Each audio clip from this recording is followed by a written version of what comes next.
नमस्कार। मैं आपकी होस्ट नेहा और आप देख रहे हैं टीवी द्वापरा। आज हम आपको लेकर चलेंगे एक ऐसे पड़ोसी देश की ओर जो कभी हमारी जमीन का हिस्सा था, लेकिन अब वहां के हालात फिर से 1971 के दर्दनाक दौर की यादें ताजा कर रहे हैं। क्या बांग्लादेश में दोबारा ईस्ट पाकिस्तान बनने की कोशिश हो रही है?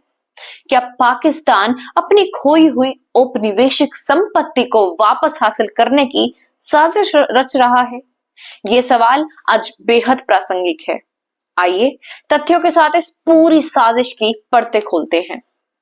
1970 और 71 के दौर को याद कीजिए।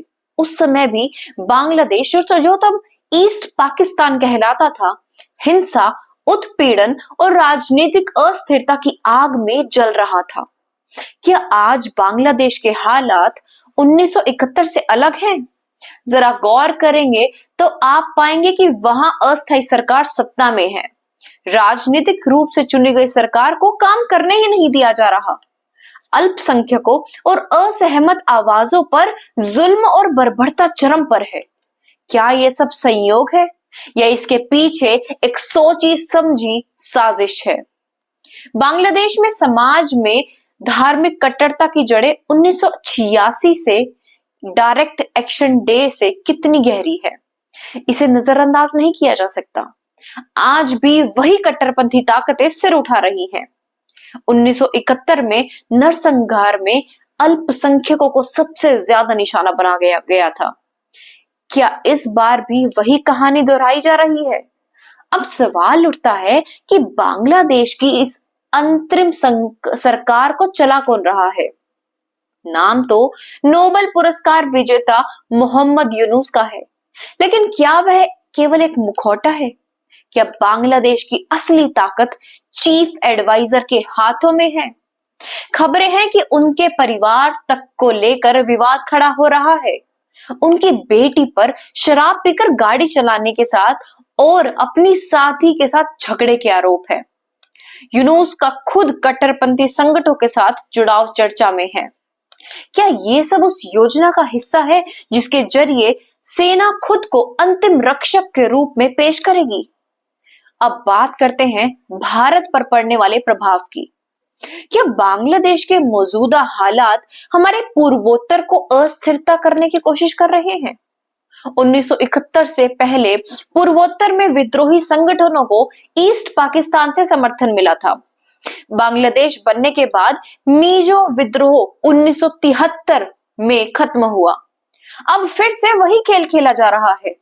क्या पूर्वोत्तर में बढ़ती हिंसा महज संयोग है या बांग्लादेश की अंदरूनी हालात का भारतीय सीमाओं पर असर दिख रहा है? पाकिस्तान की भूमिका को नजरअंदाज नहीं किया जा सकता। क्या बांग्लादेश में पाकिस्तान के समर्थन ने कट्टरपंथी को बढ़ावा दिया है? क्या बांग्लादेश में पाकिस्तानी घुसपैठियों की संख्या बढ़ रही है? सूत्रों के अनुसार बांग्लादेश के भीतर पाकिस्तानियों की तादाद तेजी से बढ़ाई जा रही है। भारतीय नागरिकों के लिए वीजा प्रक्रिया मुश्किल बनाई जा रही है। यहां पर अमेरिका की भूमिका भी सवालों के घेरे में है। क्या डेमोक्रेटिक प्रशासन के इस खेल के परोक्ष समर्थन दिया है? क्या जनवरी 20, 2025 को ट्रंप की वापसी से यह खेल बंद हो पाएगा? आखिरकार बांग्लादेश का भविष्य भारत से जुड़ा हुआ है। 1971 में जब हालात हद से बाहर हो गए थे तो भारत ने हस्तक्षेप किया था। आज अगर बांग्लादेश वही राह अपनाता है तो इतिहास फिर से दोहराया जा सकता है। क्या बांग्लादेश भूल रहा है कि भारत ने 1971 में उसकी आजादी में अहम भूमिका निभाई थी? क्या वे इस बात को समझ रहे हैं कि उनका विकास और स्थायित्व भारत के सहयोग पर ही निर्भर है? अब सवाल उठता है कि आगे क्या हो सकता है।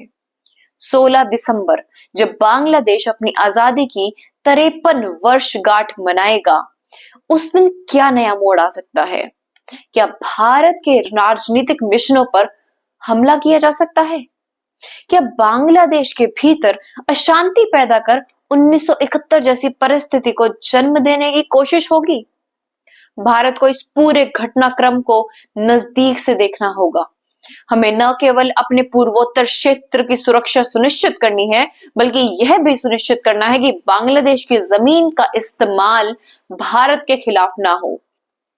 1971 में पाकिस्तान को सबक सिखाया गया था और आज अगर बांग्लादेश में कट्टरपंथी ताकतें काबू से बाहर होती हैं, तो भारत को फिर से निर्णायक कदम उठाना ही होगा। क्या बांग्लादेश की आजादी की कहानी को दोबारा लिखने का वक्त आ गया है? क्या भारत फिर से एक नए मुक्ति संग्राम का गवाह बनेगा? सोचिए, समझिए और सतर्क रहिए। मैं नेहा आपसे फिर मिलूंगी, तब तक के लिए धन्यवाद।